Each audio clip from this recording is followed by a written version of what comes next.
Is it better now? Sorry, y'all. Like I thought all this was ready to go, but apparently it's not. So forgive your girl, but how is it now?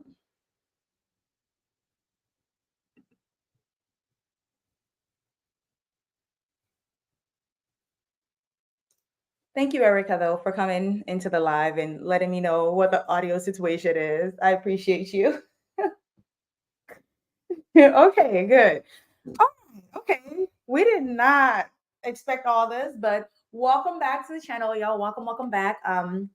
As the thumbnail implies, I am a flight attendant. If you're new to this channel, I'm a Seattle-based flight attendant working with a major US airline company. My name is Priscilla. If you're new to the channel, go ahead and hit that subscribe button. Also, give the video a thumbs up and then share your thoughts in today's video in the comment section. Join in. This is a live, so you have the opportunity to ask me any questions that you may have. Okay, so take advantage of it. Thank you, Erica. Thank you so much. All right, so today, actually, I will be talking about, this was actually a question that popped up on my one of the videos that I posted where a flight attendant, somebody who actually watched my video, went through the journey of becoming a flight attendant, actually became a flight attendant with the same airline company that I work for. And they actually asked in their comment, let me pop this up. I'm going to show this. Please let me know if you can hear me as well while this is on. But their question was, hey, I'm also a flight attendant for the same airline, which is the airline that I work for. Do you have any tips on how to continue staying motivated and continuing to enjoy or love your job when everything seems too much and extremely stressful? All right. So that was the question. That was a question on one of my posts. And this is also real because honestly, most people underestimate the job or the amount of stress and hardships that we're exposed to because of the perception of the flight attendant job being so glamorous, right? And when we talk about the physical aspect of it and everything, sometimes the fact that you merely being on that aircraft, that altitude change alone puts stress on your body. And I know when we talk about the stress of the job, sometimes we look beyond that or we don't even consider that as part of it. But at its core, just being on that aircraft alone can be stressful, can take a toll on your body. That's why there's so much content out there about flight attendants taking care of themselves, making sure you're eating properly, you're taking your vitamins, blah, blah, blah, all that good stuff. But there's a reason behind it because the job in itself exposes you to certain hardships. Like when you're up 30,000 feet in the sky, you're closer to the sun. You're exposed to more radiation, or your exposure to radiation is more so harsher compared to somebody who's on Earth or who's on land. I mean, because we're all technically on Earth, but you catch my drift. But so yes, so that alone is a lot. However, I believe this person's question was more so geared or more so focusing on the mental aspect or just the stress in general, it taking a toll on your body and how you handle or deal with that. So today's video essentially will be talking about staying motivated during stressful and difficult moments as a flight attendant, because we all know it's not easy out here in these streets. As much as we can make the whole job or the whole process as glamorous and as fun and exciting to be part of, which it is sometimes, it also, like any other job, has its difficulties. But before I move on to talk about how you can deal with this, I do want to talk about some of the things that makes this job difficult. As I started in the introduction, I did already talk about the fact that you just being on that aircraft puts stress on your body. So sometimes there have been moments, ever since I became a flight attendant, there have been moments where the job necessarily would not be difficult in the sense that I did not necessarily have to deal with difficult passengers. I did not necessarily have to deal with handle difficult issues or annoying situations or whatever. But the mere fact that I was on that plane alone stresses me out. The fact that you're in that tube with 100 to 200 to 300 people having to cater to all these individuals puts a lot of stress on your body. But we already know that. We already understand that. So what makes a job difficult sometimes, or for the most part? I did put schedule for number one. Scheduling, because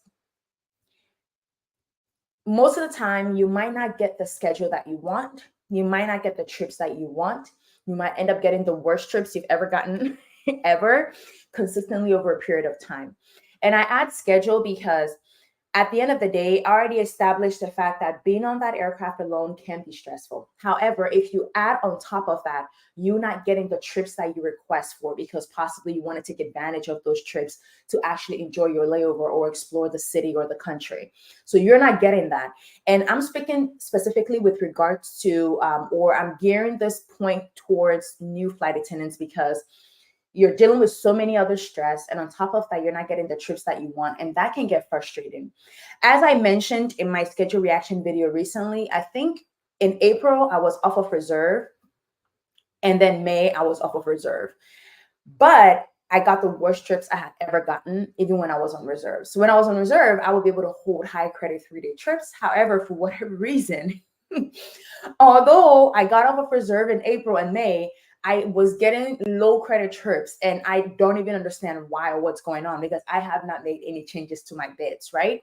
So it's just one of those things where, assuming that I was particularly attached to these trips and I really wanted those high credit trips, I would be pissed off. It would get annoying because it's at the end of the day, you're not getting the trips that you want. You have the worst schedule, and you're probably forced to work more hours to make ends meet because your pay is not good enough to sustain you. So that can be difficult, and that can add on to the stress. The other thing also that I feel that makes the job of being a flight attendant difficult is just getting stressful or difficult trips. I've had moments where I've had to work trips that were so stressful that I had to sit back and ask myself, why are we here? Why are we doing this? Okay, can we skip to the good part at this point? But it's just one of those things where you will end up with trying moments. You might end up working trips with people, crews that are really bad. I had that happen. Oh my God. It was actually towards the end of the year. So when I started my journey of becoming a flight attendant March 13, 2023. And once I got on the line, everything had been great. I had worked with everybody from super, super senior papas and mamas to the very most junior person or whatever. And everything had been good. I had other flight attendants share the experience of it being not being so good for them, among other things. But for me, I was fortunate. Everything was great. So I had no complaints anywhere. However, towards the end of the year, I worked with a crew, and not necessarily the entire crew was bad. Honestly, it was just two individuals on our team, on our crew, that made the job so stressful. It was a low credit 3-day. It was supposed to be an easy trip, easy way for me to end the year on a good note, y'all. The negativity associated with those two flight attendants made the trip so stressful. After that trip, I had to take like a week off just to recover. That was how bad it was interacting with those two individuals. It was so bad. Like, it was so bad. I did not even understand why things could get this bad. So I understand. And when I say things can get bad, depending on, you can have like really stressful and difficult trips. It is true. It can happen. And it was so bad that I needed a week to recover, y'all. That's how stressful the situation was. So that alone can make the job stressful. It can literally have you wondering why you're doing this job, why you're here. Is it really worth your time? The other thing with regards to dealing with difficult or having to work difficult trips or stressful trips is dealing with difficult passengers. We've had moments where we have some passengers that are in their world of their own. They want to just do whatever it is that they want. And honestly, I have a story time to share with regards to that. But one moment I had to do with a carry-on the bin space, right? So we're out of bin space, and I'm trying to find space for other people's bags or whatever. And I was clearly pulling down backpacks. So essentially, we want to save the bins for bigger luggage, right? So if your luggage can't fit under the seat, then essentially it goes in the bin. So if we have little purses or backpacks that can fit under your seat, then essentially it belongs up there, okay? I'm not here to fight you. It's just we want to go, okay? We want to go. So whatever we need to do to go, that's what we're going to do. So in that moment, it became like a whole tussle because this passenger was just refusing to put their bag out there, and it's just so much difficulty and unnecessary argument for no reason, you know. So dealing with difficult passengers can be hella stressful. And the worst of it all is you want to try as much as possible to cater to their needs. You want to try as much as possible to cater to everybody's needs, because where your right ends, that's where somebody else's rights begin. So you can't not have your world, or you can't do whatever it is that you want. Okay, we have to consider everybody. But that can be stressful, and that can be taxing as well, emotionally and mentally. The other thing is also getting injured while you're working. That is stressful because with the way this job is, oh, before I continue, if you're making your way into this live, today we're talking about staying motivated during stressful and difficult moments as flight attendants, because we all understand that this job can be difficult from time to time. So I am essentially talking about some of the things that makes the job difficult. And then from then on, we're going to transition to some of the ways or some of the things you can do to deal with it as well. So if you're just coming in, this was a comment that was actually left on one of my videos where the person had become a flight attendant with my airline, and they actually were asking tips or ways by which they can stay motivated and continue to enjoy the job of being a flight attendant as things get too much or extremely difficult and stressful. And I already spoke about your schedule and not getting the trips that you want. And then also we're talking about difficult trips and then also stressful trips or trips that just test you, okay? But I was talking about getting injured with regards to working difficult trips. We're dealing with metals, we're pulling carts, we're pushing carts, we're holding this, we're potentially helping people who physically are disabled and cannot lift their luggage or whatnot. So you do a lot of things that are taxing onto your body with regards to your body work and stuff like that. And when you get hurt while you're on this job, it's honestly very difficult. And the way our pay and our schedule works, the payout for you while you're injured or not working, it's not the same, or it's quite different compared to somebody who does a typical 9-to-5 job. And sometimes you might get injured in a way that you cannot do anything else but stay at home and do nothing. And imagine not getting paid or compensated enough to sustain your life. That can be stressful as well. So that honestly is the biggest thing, because I've spoken to some flight attendants who were new, and literally their first week on the line, they got injured. They were on reserve. Obviously, they got rerouted multiple times, getting thrown here and there, getting injured, not getting the proper coverage, already in debt from training. So that can be a lot. And that's why sometimes turnover becomes super high, because people are forced to deal with these situations. And if you do not find somebody or someone or a moment in your life where you're able to just sit down and focus on your why, that can get you to the point where you do want to quit. So keep that in mind as well. The other thing that I do want to talk about that makes this job stressful is commuting.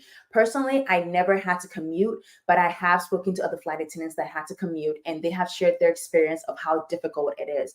When we're commuting, we're using our flight benefits, right?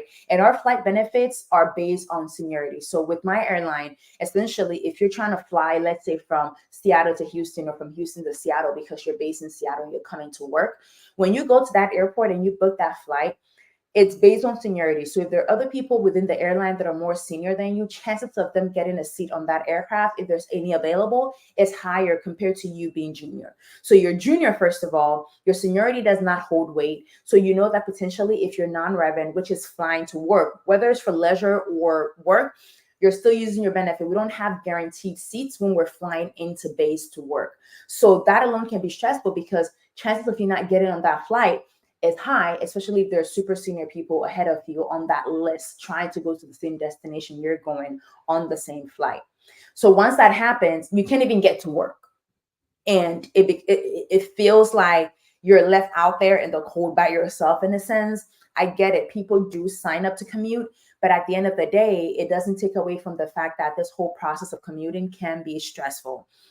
Beyond that, there's so much fatigue and stress associated with that, because you're constantly flying. Even if you set up your schedule such that you're flying a 3-day trip every week with 4 days off, you do have to fly in and you do have to fly out after work. That can take 2 days out of the 4 days off in that week that you have.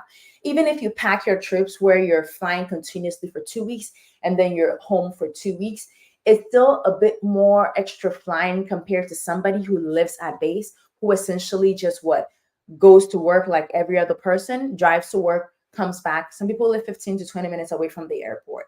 So commuting can be very, very difficult. The other thing also with commuting that makes this job or being a flight attendant difficult is the fact that when you're commuting, you're away from home more because, like I said, you're going to be flying in more, you're going to be flying out, you're going to be away from home more compared to somebody who is able to just show up to work and then leave afterwards, or even not necessarily have to be away from home too long because they can pick up one-day trips and just work a trip to a destination, work it back the same day.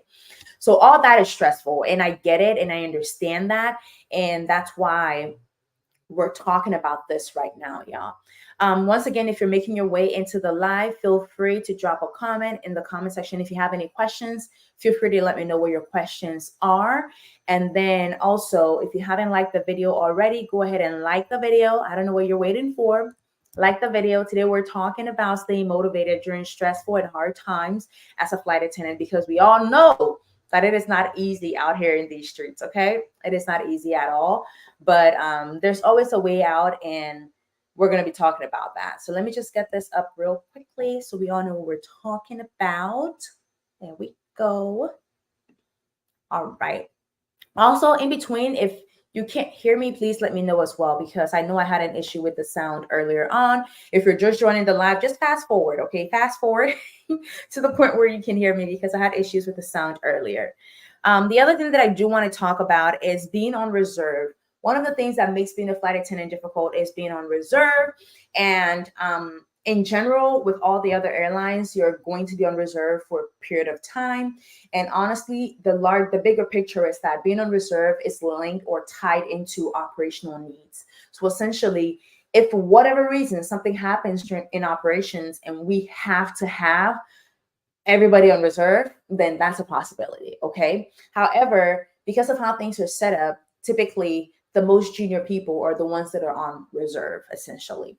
And with my airline, we only get reserved 6 days out of the month, every month, until you get to the seniority level where you reserve is no longer, you're no longer on reserve. Oh, I can't speak.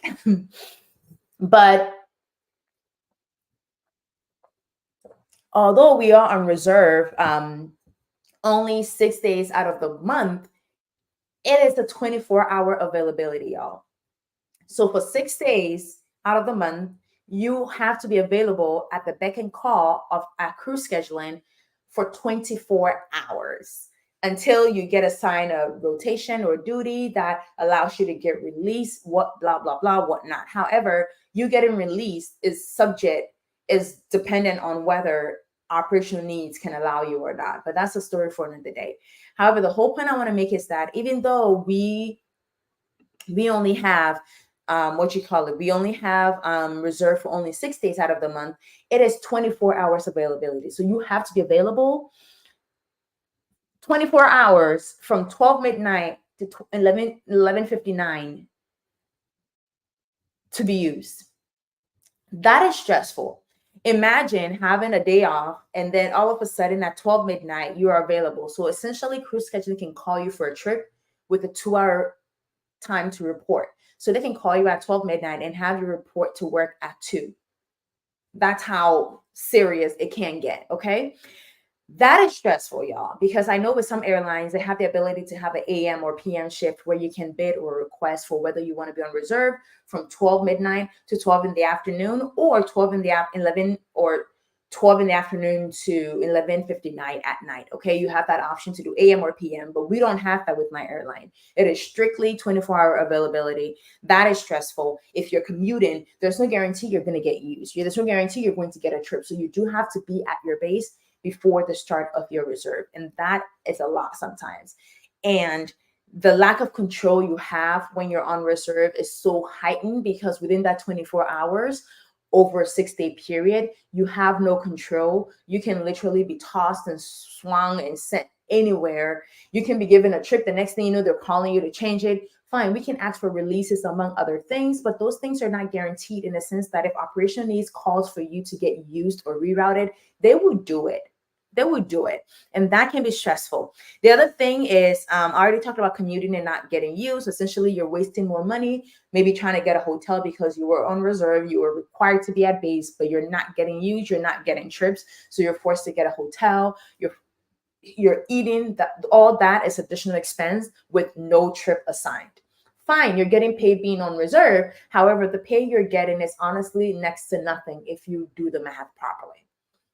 All right. The other thing, the last but one thing that I do want to talk about that makes being a flight attendant very difficult is the pay. I know I've spoken or I've done a lot of content about our flight attendant pay. However, I have also always added that it can be better. And like I said in my last video, if you do the math and you see how many hours we are away from our homes, then essentially your base pay with your airline should be high so that when it's prorated, it balances out for you. So even though fine, I'm getting almost $34 or $35 an hour now as a flight attendant, it's high for somebody who's doing the math that, hey, if I do 8 hours a day, 40 hours a week, 80 hours every 2 weeks, 160 hours a month, I'm going to be making a good amount of money. However, with how taxing and stressful this job can be, your body potentially might not be able to hold or might not be able to do 160 hours a month because of how our hours are structured and then how stressful and exhausting this job can be or the toll this job can take on your body. So that's the reason why realistically you won't find a lot of flight attendants working 160 hours unless they really, really have to because their life depends on it essentially. But that's why our pay also has to be high because I have been averaging, when I did my video where I showed you all what I made for a year, which was about $555,000 that year, I was not working more than 110, 120 hours a month. And even with that, it wasn't a consistent thing. There were months where I would do 90 hours or 100 hours. And my highest months were 100, I think it was 117 or 100, 117 hours. That was the maximum I did in a month, y'all. I didn't even get close to 140 or whatever. So, and even with that, I still needed time to rest. I was still tired. I was still exhausted at some point. So keep that in mind. So our pay is that's why you see people arguing for better pay, higher pay. It's because it is well deserved. And with what we do, we need our pay to be high to make up for it. Because sometimes you're away from your house for like what? 48 hours, and yet you're getting paid for like 15 hours or 14 or 12 or 13 hours. See how the math is not mathing? Yeah. The other thing also is that when you're a new flight attendant, your base pay is not already high. And in addition to that, after training, you're probably in debt. So you're starting off from negative. Base pay is not high. You're adjusting and adapting to flying. So you can't work more hours, even though you have to work more hours to make a reasonable amount of money. So it's just so many nuances that are against you, and it makes the job much more difficult. This is the reason why typically there's a high turnover rate. And this job is more of the extreme. It's either you have people who've been in this job for so long and are definitely not going anywhere, or you have people that come in and just quit right away because of how taxing it can be. The last thing that I do want to talk about in terms of the things that makes the flight attendant job not as glamorous or always difficult to an extent is the emotional stress associated with the job. Being away from your family and friends over long periods of time, and anxiety, and then also loneliness as well. These things are particularly taxing on you because when you start off as a new flight attendant, you're not getting the trips that you want. And then even if you add, you're not getting the glamorous trips, let's put it that way. And even if you do want to fly with your family and friends, you want to add them to your benefits, your seniority is also low. So chances are that even if they want to come along with you, they might not be able to get on if people who are more senior than you are also traveling on the same flight. So fine, you have the option to bring family, but that might not always be the case. You will not also be getting the best trips or the fun trips or the trips that you actually want to work as well. So that makes it difficult too. But at the end of the day, please let me know if I'm heard.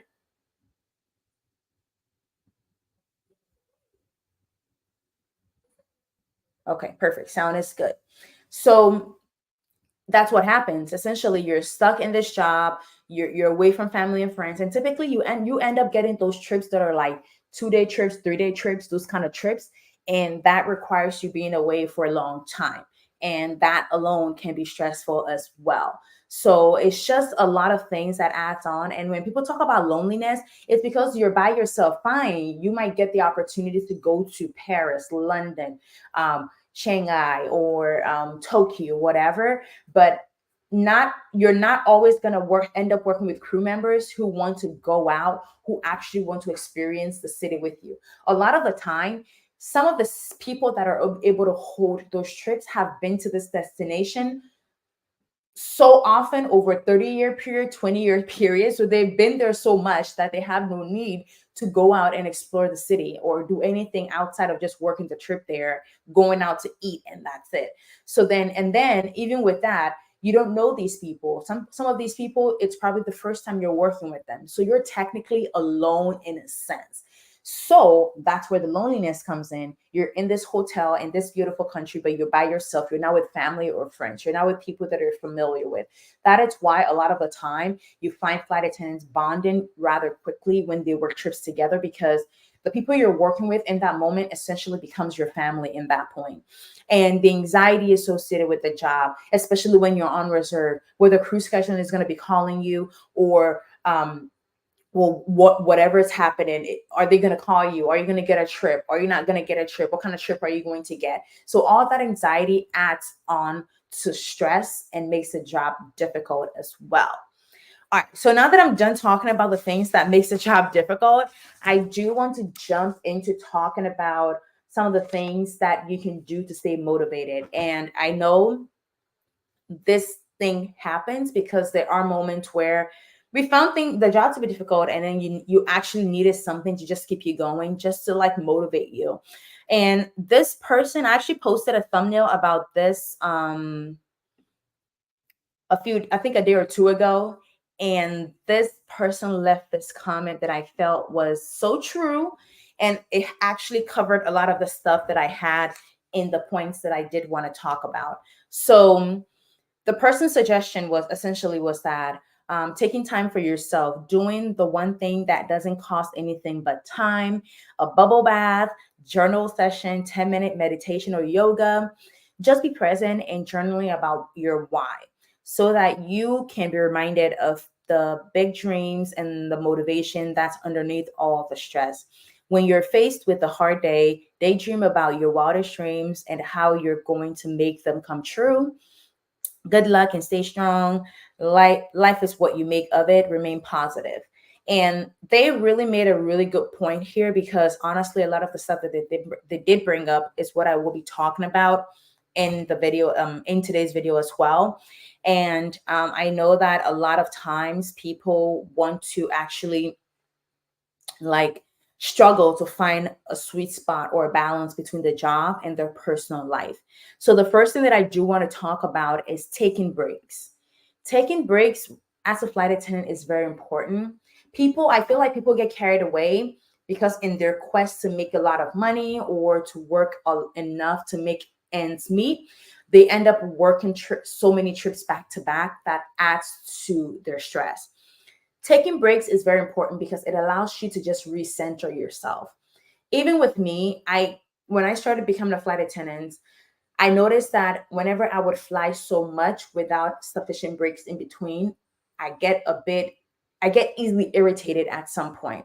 It's like somebody's talking about, can I get extra Coke, or can I get a can of Coke? And that alone is like, why do you need an extra can of Coke? Like, it just throws you off, like your vibe. You're not happy. You're not as bubbly as you would always be, right? So I tend to notice that the slightest thing just throws you off. Okay, why are they being difficult? Then you make a big deal out of everything.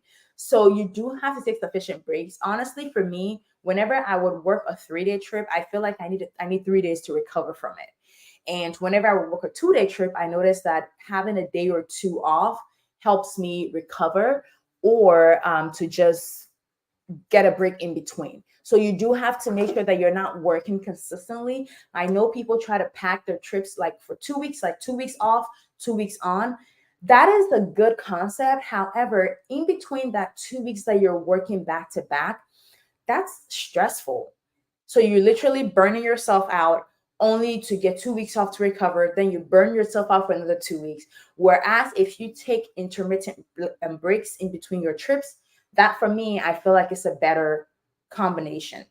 However, not everybody can afford to do this, especially if you're commuting. You can afford to take your 2-day or 3-day breaks in between every trip.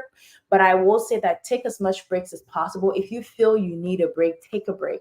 What is the point of working and doing all this and making all this money only for you to break down and then not be able to work at all, or just to get sick or end up quitting ultimately?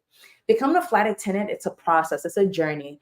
We go for training. Training now is like 7 weeks. So you had to quit your other job, commit 7 weeks of your life to a job only to quit a month or two afterwards. That I feel like is a waste of time. So you definitely have to take a break if you need it. If you feel you're getting irritated, if you feel you're getting exhausted, if you feel you need time, take that time off. Take that time off because you have to play the long game. That's how come people have been able to stay in this job for 40 years, 50 years, 38 years, 28 years. You have to play the long game because ultimately, the longer you stay, the better it gets. But you do have to put in the work and the time in the beginning. The other thing that I do want to talk about is using your flight benefits, non-rev. When people say non-rev, that's what we mean. Using your flight benefits, essentially flying for free, as they say it. I know for the most part it's harder because essentially these airlines are in business to make profit. No airline is here saying that we're going to sell 50% of our tickets so we can have 50% of the aircraft empty so that when our staff members want to travel on their day off or their time off, they can do so. No airline is going to do that. However, whatever you need to do, there is a whole method and madness when it comes to non-revenue or using your flight benefits to travel to these beautiful destinations. But figure out how to make it work. Even if you're going to take a trip once every quarter or once every 6 months, do something. Take a trip outside of you just working flight and just enjoy your benefits so that at least you can see the benefit that brought you here in the first place, the reason why you're doing this job. The other thing that I will say is create a schedule for yourself. I know our schedule is inconsistent. Inconsistency is the name of the game. Even with the people that get the trips that they want, sometimes they might not always necessarily get it on the same days that they want it. So at the end of the day, when I say create a schedule for yourself, work out your schedule such that if you want to work only on certain days in the month, you're able to do so. That might come with the risk of having to work trips that are probably not worth a lot or you probably do not like. However, as long as they give you some level of consistency in terms of how your schedule ends up being, I think it's worth it overall. Because think about it this way.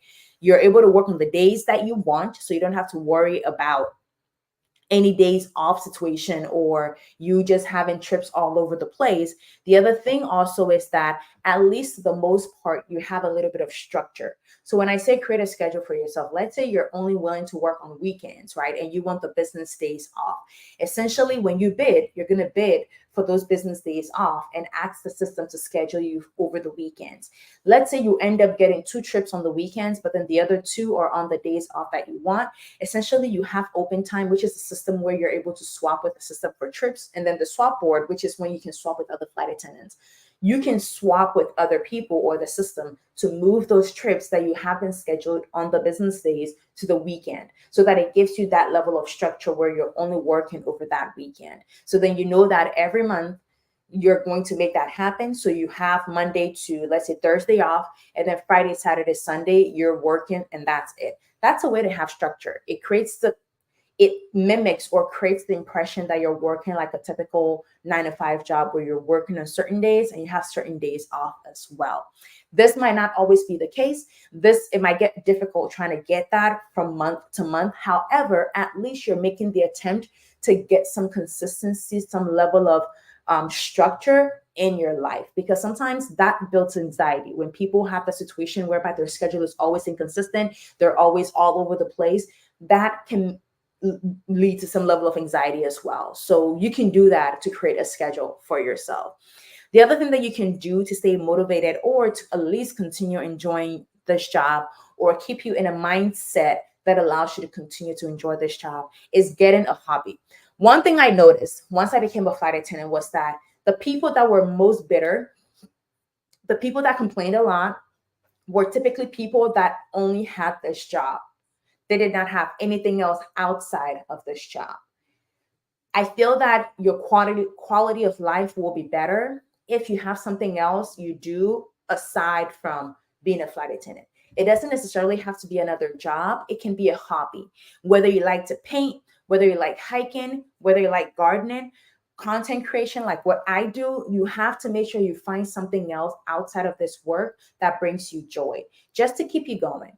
Once again, if you're making your way into the live and you have questions, please feel free to drop it in the comment section below. If you're part of the playback crew, please fast forward. Okay, we had audio issues from the beginning, so fast forward to the point where you can hear me.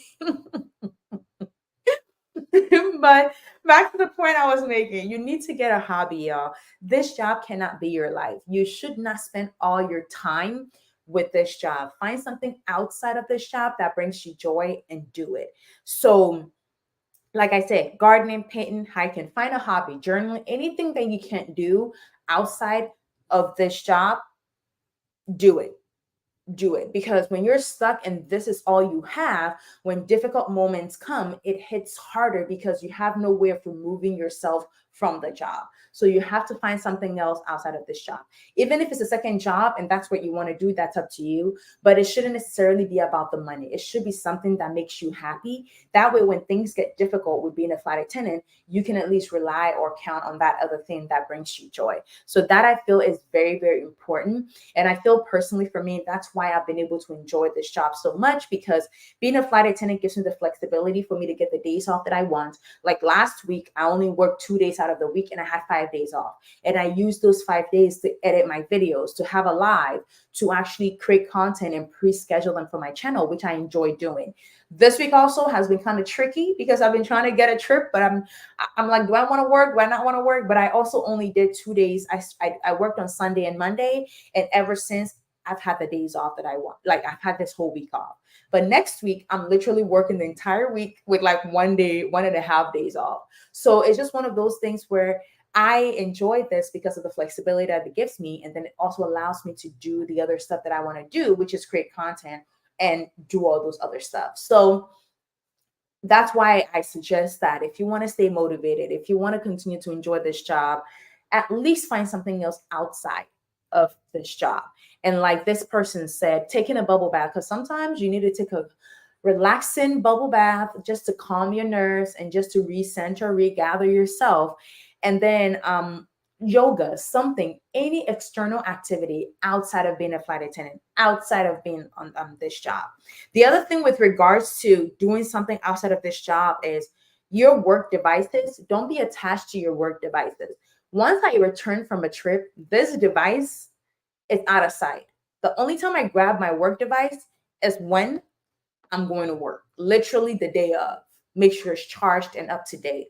The reason is because you have to find time to separate yourself from work. When I used to be a when I used to be when I used to work at Amazon as a manager, that's when I learned. Honestly, I learned it a while ago. I've never, like, once I'm out of work, once I clock when once I clock out, it's over. Like, you have to separate yourself from your work. But you find people who are so attached to their jobs that even when they're at home, they're still doing stuff related to work. They're thinking about no, no, no, no, no, no, no, no. You have to have a cutoff point. That's one thing I enjoy about being a flight attendant. Once I get off the aircraft, everything else happening, it's over. Honestly, once the door opens, it's ground crew personnel problem, not my not me being dramatic, but like, I say that to say that immediately you walk off of that aircraft, it's over. Like, everything about that trip, that flight is a done deal. Like, you don't have to think about any plane. You don't have to think about anything related to your work. No paperwork, none of that nonsense. Even when I used to work at Amazon, like, I had to find a way to detach myself, or your job will consume you. And your job is not always going to be perfect. So you have to find a way to separate yourself. You have to find a way to separate yourself. The other thing that I did want to talk about with regards to your emotional and mental health is that you have to prioritize it. You have to prioritize your emotional and mental health, and don't take the job personally. One thing that works for me is that I don't take situations personally when I'm at work. So even if a passenger comes on board and they're angry about something, I don't know, a seat change, they're not sitting with their family or whatever, and they're angry and they're being aggressive or whatnot, or just being angry. I won't say aggressive, because if you've been aggressive, that's more threatening. So you're getting off. We ain't got time for that. But let's say they're just frustrated and being catty or whatever the reason is. I don't focus on the negative emotion that they're emitting. I focus on what the issue is. What has gotten them to that point? If I can resolve it, I resolve it. If not, I just let them know what the reality is, and it's either they're going to deal with it or we can give them options. So let's say you're not seated together, but you want to sit together. I can't reseat anybody. That's not my job. I'm not responsible for that. However, you do have the ability to talk to other passengers around you to see if they're willing to change. If they're not willing to change, I have no I cannot legally require somebody to give up their seat for you, because when you were purchasing your ticket, you knew what the game plan was. So at the end of the day, I can sympathize, I can empathize with you, but at the end of the day, we're not also going to tolerate nonsense and negative behavior or aggressive behavior. But I say also say that it's just a level of customer service. Don't focus on the negative energy that the person is giving to you. Rather focus on the issue, and don't take their behavior personally. It's not a personal attack to you. The same way when you're trying to tell a passenger to do something and they might take it personally, you can literally explain to them that it is not a personal attack to them. The same way, whether they're angry or whatever the situation is, it is not a personal attack to you. Don't take it personally. And honestly, once you get off of that aircraft, delete, forget about it. Like, it's gone. Okay, they were angry. Okay, that's old news. Like, don't take it personally. Don't sit or dwell on that negative experience. Essentially, that's what I'm trying to say. But some of the ways by which you can prioritize your mental health is journaling, as this person suggested in the comment, meditating, doing yoga, doing whatever you can to recenter yourself and get your mental correct, because whatever you're feeling mentally, it translates into your actions, your behavior, your tone, the way you speak to people, the way you interact with people. And I have more than often worked with flight attendants that were, I wouldn't say bitter, because I feel like being bitter is so harsh, but they were like burnt out to the extent that you can tell in the way they communicated with other people, passengers, their own flight attendants or whatnot. So you don't want to get to the point also where you're just so bitter and so jaded that it shows in how you do your job also. Because there are people that might not be motivated to continue being flight attendant, might be hating the job, but won't quit either. And then they end up being just bitter flight attendants and just be mean and rude and nasty. So you don't also want that, okay? And I also don't want you to quit, because you put in a lot of time. Okay. You put in a lot of time to becoming this a flight attendant. It's 7 weeks of training is not easy. Mine was 6 weeks. Some people had 8 weeks. So it's not an easy journey at all. And I don't want you to quit simply because you're getting to the point where it's trying and it's testing, because we all know that it gets better. We won't have people being in this job for 40 years, 30 years, 50 years if there wasn't some good out of it. So you do want to play the long game so you can get that benefit as well. I'm just going to check in the comments real quickly. Hey, Lynn, how are you? I hope you're doing great. Congratulations. Yeah, we're still working on that. All right. Overall customer service. Yeah, customer service is key. And honestly, it is way too exhausting and draining to be dealing with negative energy. So I just want to do whatever I can to make sure you're good and you're happy. Okay. We're not here for the drama. Lynn also adds, understood. This is why you passed your course as a flight attendant. Thanks for sharing. Thank you for that feedback. Lastly, the other thing that I do want to talk about, and I always refer to this whenever I talk about this job, because I know how important it is and how much you're going to need it, is focusing on your why. And this person actually mentioned it in their point, focusing on what your dreams are and your why. Why did you become a flight attendant? Which is why I always argue that the reasons why you become a flight attendant should not only be the flight benefits. Oh, I get to work trips that takes me all over the world. You have to find something that is very authentic and that is very core to your foundation or your personal growth or your mental stability. I was a manager at Amazon. The job was so exhausting and so taxing and so demanding. Even though I was working through 4 days out of the week with 3 days off consistently every week, it was so demanding that on my first day off, I had to rest to recover. My second day off, I could do a few errands here and there. And my third day off, I had to mentally prepare myself to go back to work. So even though I had 3 days off, I couldn't even do anything with those days off because I was always so burnt out and so stressed. And because I had a strict schedule like that, I did not have the flexibility of saying, okay, this week I just want to work 2 days off, and then work 2 days. I couldn't do that. My schedule was what it was, and that's what it was going to be. So Once I noticed that, I realized that I need something that's going to give me some flexibility. I also wanted to create content, but I was always so exhausted that I couldn't do that. So the decision to become a flight attendant was more so for me for the flexibility. I'm not going to lie. The travel benefits were definitely selling itself, because at the end of the day, the airline company that I work for has a direct flight from the US to Accra, Ghana, which is my home country. So that's a plus. However, the core for me was the flexibility, was knowing that I did not have to work every single day or on like a strict schedule, in the sense that I had no way out. Like I said, last week I worked 2 days, I had 5 days off. This week I worked 2 days, and I'm potentially not expected to have 5 days off, but it's looking like I'm going to have 5 days off. Okay. So it's just one of those things where that level of flexibility was the core thing for me, because I knew that if I had that flexibility, that was like my base, my foundation to actually allow me to do other stuff in life. So my life was not revolving around a job, and then I could do other stuff outside of the job.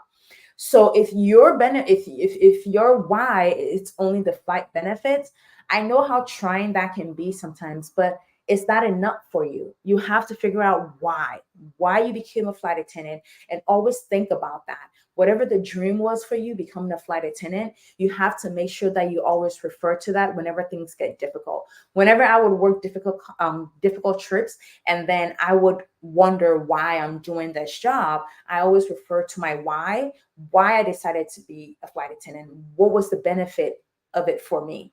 And that brings me back flexibility. This is the only job. And trust me, I have worked in several industries, worn several hats, worked several positions. This is the only job that offers this level of flexibility at its core.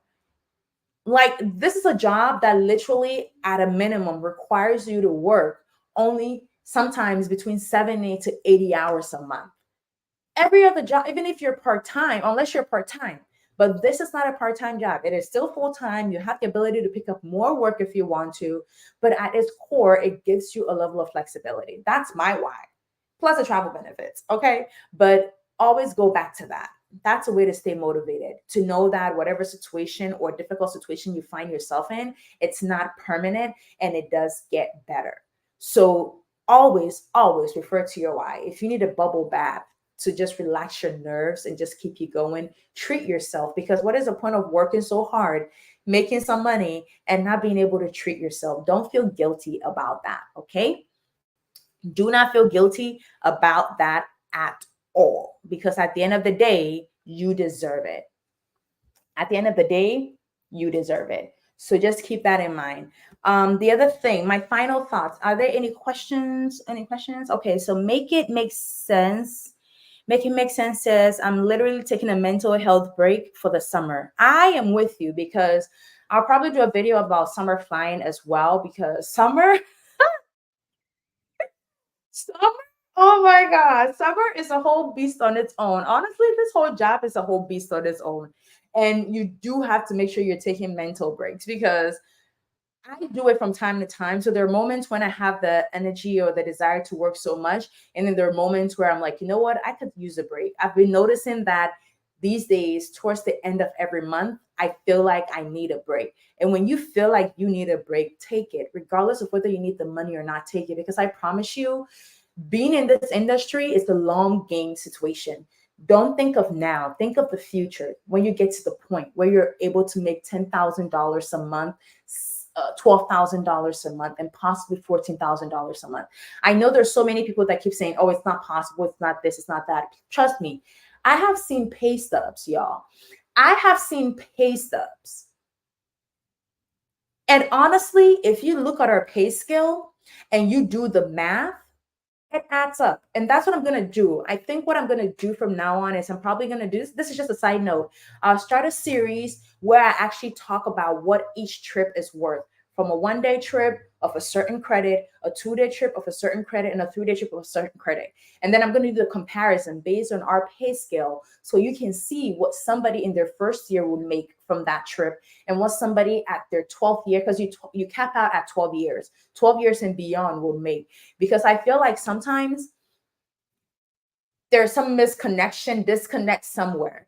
But I have seen pay stub, and if you really want to be here long enough to make that good money, you have to play the long game. If you need a break, you take that break. Because if you break down and you're not able to continue, then all the time training being stressful, being in debt out of training, all that sacrifice you're making goes to waste. And we do not want that. That's not what I'm here for. Okay. So if you need a mental break, take it. So Make It Make Sense says, it's a great job, but it's dramatic, life switch, and it can be jarring. It is. It's totally different. It's just a lot of changes happening within a short period of time, and there's so much inconsistency. And especially with summer, I remember last summer I got stuck on a tarmac for 2.5 hours, y'all. Honestly, if you add the amount of hours that I got stuck on a tarmac collectively from my original destination, from my origin to my final destination, it was about 5 hours total, y'all. That's how, almost 4.5 hours total. So essentially, a flight that was supposed to be 50 minutes ended up being 4 hours and 30 minutes because of how many times or how many hours we got stuck on a tarmac. We got to Atlanta, and I was sitting on the tarmac of Atlanta with 80 planes ahead of us looking for gates for 2.5 hours with almost 200 passengers looking at you, wondering what's going on. And it was hot as hell, too. So it was stressful. Summer is a whole beast on its own, but whenever you feel you need a break, take a break, because you need to make sure your mental is right before you can do this job, or you're going to get stressed and it's just going to get worse and worse and worse. So it can be jarring, and the pay is miserable at the beginning, like it's insulting. Yes, the pay is not the best because, as I've always said, when you look at it in a prorated way, essentially, even though our first year we're making 32, 33 or whatever, when you prorate it, it actually brings you to about 20 something dollars, or maybe, yeah, 25 or 20 something dollars, because of the amount of time you spend outside of work. But it does get better. And that's why I'm always here to show you all ways by which you can actually sustain yourself by making it work. And it greatly, greatly depends on the airline you work for. I'm fortunate that my airline paid, at that time when I started, was paying 33. Others were not paying 33. They were probably paying like 20 something dollars, if not less. So it's one of those things where it makes it harder because your expenses, you're starting from negative because training doesn't pay well. So your expenses outweigh your income, and then that can add on stress. Then you want to fly more, then it gets harder and harder. So just keep that in mind as well. Manage your expenses properly. Yes, long game, you're right. Yes. But maybe that game is long. Year two here, and maybe that's true. I agree. I agree. I think in addition to my series of talking about the pay for the trips, the other thing that I will be talking about would be maybe just setting people up, what people can do to get themselves ready for training, other stuff they can do while they're working, at least for the first 2 or 3 years, to sustain themselves, and also just to manage so they're not overly stressed about the pay. Because one thing I noticed, or the trend that happens, is that the people that are new are already probably struggling financially. So they force themselves to fly more. And then because they force themselves to fly more, they get more stressed, they get more tired, and then the cycle just continues. I think that's what has been happening over the course of time, which is understandable, because think about it. This job can get expensive, especially if you decide to go out and eat on your layovers, you decide to explore the city, among other things. But my advice with that is that do the free stuff. Try and find the free stuff, do the free stuff, and then work from there. Um, Make It Make Sense is, yes, that would be cool to see. The other comment is, I would like you to show at least for a month the pay. Yes, so I did this for August. I actually have a video. The link is in my description box. When you go from into my playlist, the playlist for flight attendant pay, I do have for the month of August last year, which was my first year. I did a full video where I talked about my pay for that month. And during that month, I actually worked, what I think, 4 days out of the week, and I had 3 days off for the most part, including my reserve and everything. And I made over $5,000. Obviously, that's not a lot, but it's something you can work with. Okay. But yes, I would definitely start focusing more on that because I feel like the financial stress adds on and makes everything else, it heightens everything else. So you're not getting paid well, you're stressed out, your schedule is bad, you're working difficult trips because you're flying a lot, so you're exposed to people. And honestly, typically on my days off, I don't want to be around any other human being because of how much I'm in close proximity to so many people. But all that gets worse because all the other stuff that you're going through is tied to the financial stress in a way, in the sense that the financial stress is at the top. And because you have this financial stress, you're working a lot. You're having to pick up more trips, which means you're commuting, which means you're working more trips, and chance of you working difficult trips or dealing with negative passengers is high. So it's like at the core of the main issue, which is actually setting you back and not allowing you to enjoy the job. The other point is actually it would be cool if all flight attendants channel did this like a month to month, because it, I think I missed that part. Is it a, yes, definitely. That's because I think the reason why for the most part people try not to are not able to focus on those things is because at the end of the day, um I think they just resort to just saying that we're poor or we're not getting paid well or whatever, and they tend not to even consider the idea or the thought of sharing what their month to month income is. And at the end of the day, because of this flexibility, it depends, and there's so many nuances associated with that. So even with the month of August, when I did my video, I personally had to actually plan and strategically pick up certain trips just to set up like my calendar in a way that allowed me to work a reasonable amount of hours to get a reasonable amount of time off as well. But like this month, for example, I've only worked one trip, y'all. We're like 9 days in and I've only worked one trip. And mind you, the week before that, I only worked one 2 day trip. And for the month of May so far, I've only worked a one 2 day trip and that's it. So because of the flexibility and people having the things that goes on in people's life and among other things, it's kind of hard for them to show you a realistic thing month to month because every month is different and not everybody will be willing to work a lot every month. So then it doesn't give a better picture. That's why most people are not able to show that. Like this month, aside from the 2 day trip that I worked this week, I have nothing else to do until next week, which I'm working almost the entire week.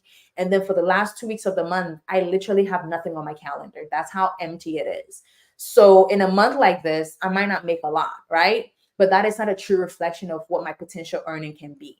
My potential earning is if me working a reasonable amount of hours. And maybe not everybody would be willing to do that. That's why it's hard to show the month to month because realistically, we have the flexibility where it doesn't necessarily rely or require us to do so. Um, Make it make sense once again says yes, but you got to work on those days off.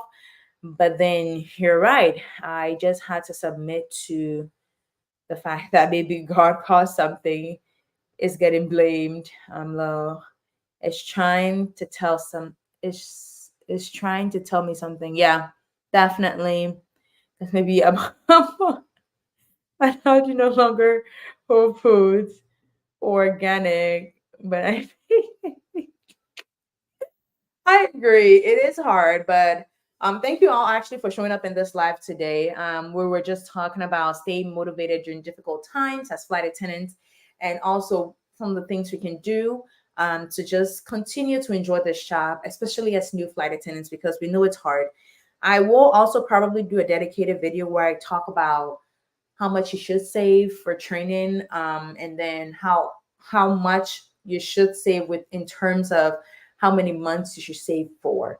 I really want to focus on that because I feel like if we all want to be successful as flight attendants or start off being successful or somewhat successful, our foundation needs to be right. And there's a lot of content talking about why you should become a flight attendant, but not a lot talks about what you should do to set yourself up to get yourself ready to become a flight attendant because there's a lot involved. It's not only just showing up for training, that's it. No. or being on the line. No, I strongly believe that if you're able to save before you get in and you have a good amount of savings to keep you going, it sets you up. So then it gives you time to adjust, adapt, and then it just keeps, it's like a snowball effect at that point. So I will probably invest more time and create more content with regards to that.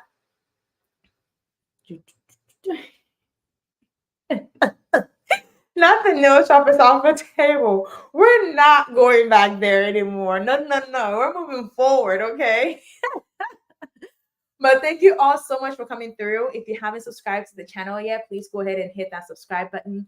Also, like I said, I do have plans to roll out more content that is geared at setting you all up for success. So what I will say is hit that subscribe button so that you don't miss any potential posts that I do make in the future. And then also support the channel by doing so. Share the video, share the content. Final questions before I get out of here today. Make it make sense says, yes, you have to save about 8 to 15K. Yep, definitely true. I think I had about 10K. And even with that, it was like, but yeah, 8 to 15 is a really, really realistic amount of number. It's depending on where you live. And I like the number you're sharing because it actually gives the range actually covers both ways, whether you're living in a low income city or country or state, or if you're living in high, not income, but cost of living, or if you're living in a high cost of living area. Also 15 is about a good amount for sure. Or skill your car. Not sell your car. We need the car. But yeah, thank you so much, Make It Make Sense, for dropping comments. If you do have any questions, this video will be up on my channel. So do leave your questions or any advice you might have. These are my advice. The other person also left their advice. If you have any advice to share, please drop in the comment section below. Thank you all for showing up for this live. I do appreciate you all. Subscribe to the channel, share the channel, and I will see you all in my next one. Watch out. I do have a video coming this weekend. So I think it's a vlog. So stay tuned for that. Subscribe so you don't miss it. Thank you, and I'll see you on my next one. Bye-bye.